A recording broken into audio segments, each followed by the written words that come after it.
Katanya stok beras kita melimpah. Katanya Indonesia adalah 4 besar produsen beras tertinggi dunia. Tapi kok harga beras masih mahal? Dan ngerinya bisa jadi beras yang lu makan hari ini adalah beras oplosan. Di video kali ini, ayo kita bahas fenomena beras Indonesia yang katanya ingin swasembada pangan.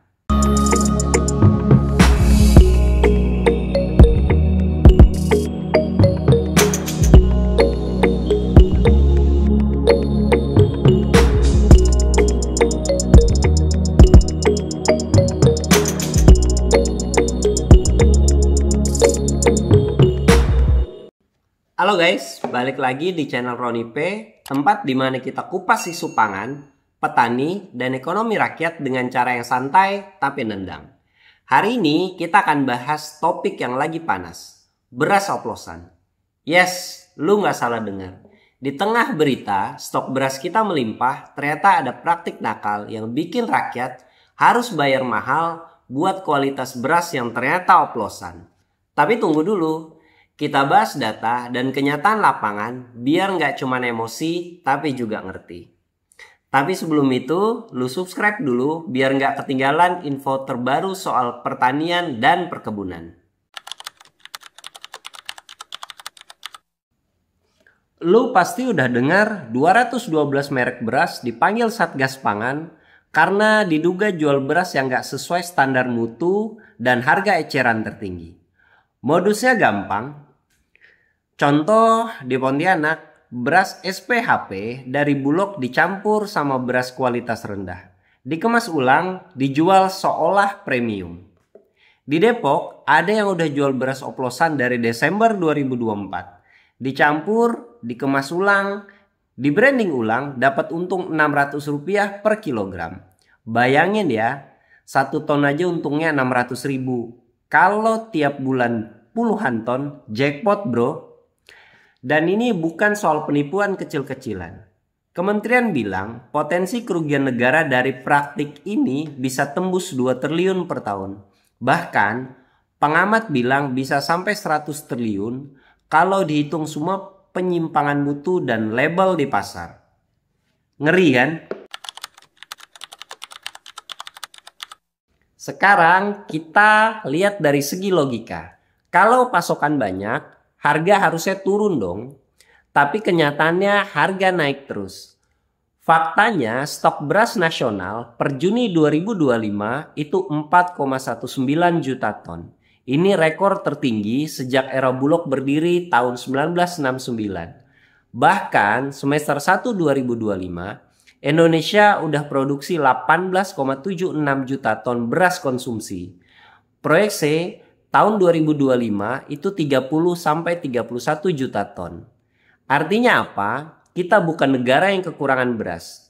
Tapi harga premium tembus 15.800 per kilogram, medium 14.070 per kilogram di atas harga head. DPR sampai heran, netizen kesel, ibu-ibu pusing. Kenapa bisa begitu? Meski stok beras banyak, distribusinya macet. Karena ada praktik oplosan dan penumpukan stok. Karena harga gabah tinggi tapi nggak diimbangi operasi pasar besar-besaran.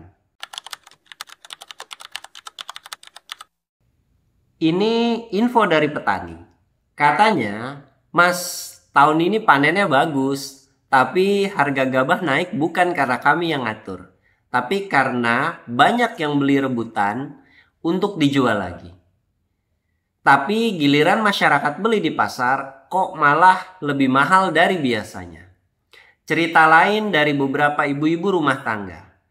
Beli beras dibilang premium, pas dimasak bau apek, cepat basi, tapi harganya udah kayak beli beras Jepang. Ini sih ibunya lebay aja kali ya. Kalau udah sama kayak beli beras di Jepang, bisa demo semua ibu-ibu se-Indonesia. Tapi memang untuk ukuran Indonesia harga beras kita mahal sih. Bener nggak? Menurut kalian gimana? Silahkan komentar di bawah. Ini yang bikin orang-orang ngerasa dikerjain. Petani nggak kaya, konsumen makin nyesek. Yang untung ya mafia distribusi. Perlu lu tahu Indonesia adalah produsen beras peringkat 4 dunia di bawah Cina, India, dan Bangladesh. Produksi padi kita stabil 54-55 juta ton per tahun. Tapi berasnya masih mahal. Ini bukan soal jumlah, tapi soal siapa yang kontrol rantainya. Jadi, stok beras melimpah, produksi naik, tapi harga tetap mahal, ada mafia, distribusi mandek, oplosan merajalela. Pertanyaannya, mau sampai kapan rakyat dibohongi pakai label beras palsu? Mau sampai kapan petani cuma jadi bahan jualan tapi nggak dapat nilai tambah? Kalau lo peduli soal ini, like dan subscribe. Sikat, share video ini, suarakan ke media sosial lo. Karena perubahan itu bukan nunggu di atas, tapi harus dari bawah.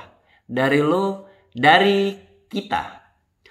Jangan lupa berpikir kritis, bertani cerdas, dan jangan mau dibohongi. Sampai ketemu lagi di video selanjutnya.